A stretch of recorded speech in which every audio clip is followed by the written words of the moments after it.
Hello, welcome back to the channel.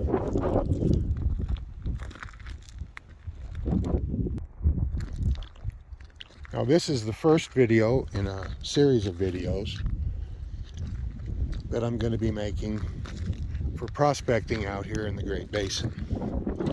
I'm going to start by standing on top of this ridge line to show you that there are canyons here that lead to nowhere. They just stop.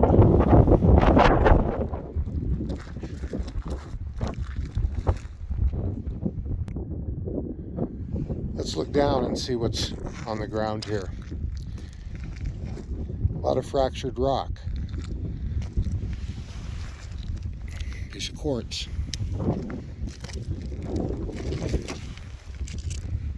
More quartz.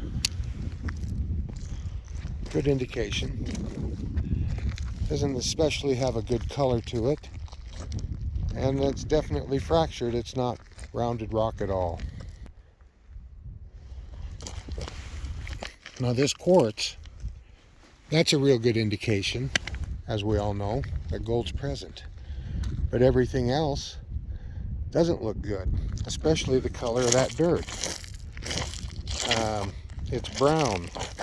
It looks like bug dust. It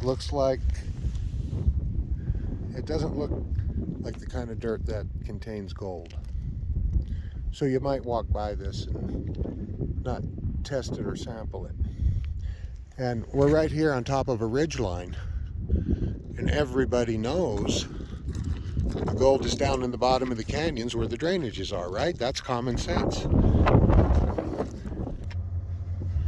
Okay, it's really windy and pretty cold out. One thing you gotta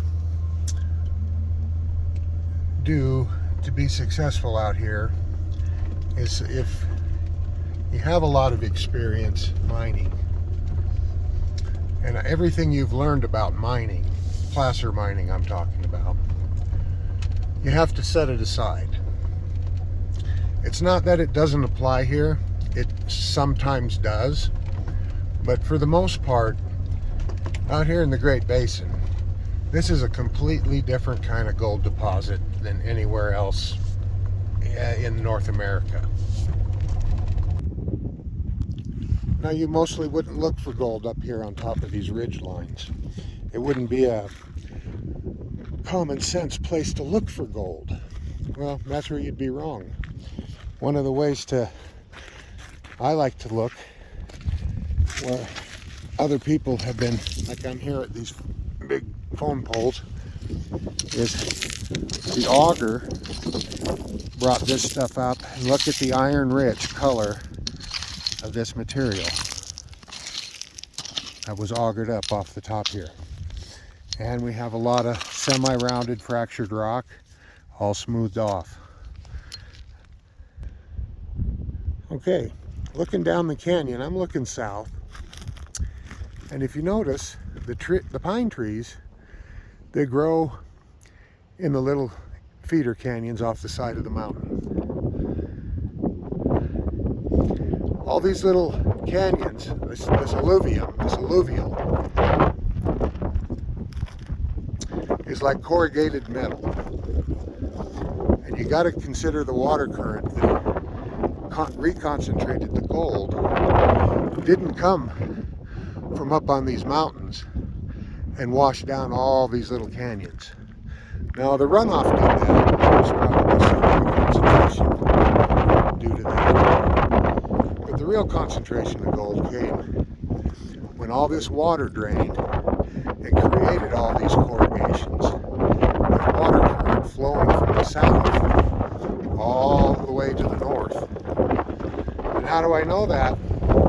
I'm letting you in on stuff I learned from working out here for 30 years.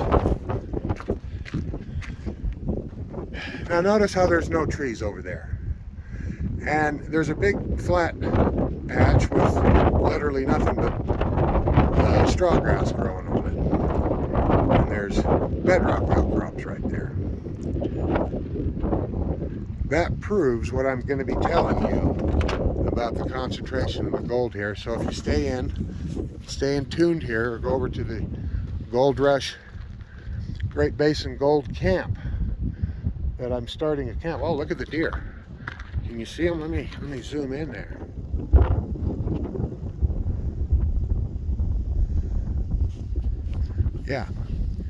Yeah, come on over to the Great Basin Gold Camp on Facebook. And I'm going to be talking more about prospecting here in the Great Basin and the things you need to know and the things you need to avoid, because most people have no success out here and they go away very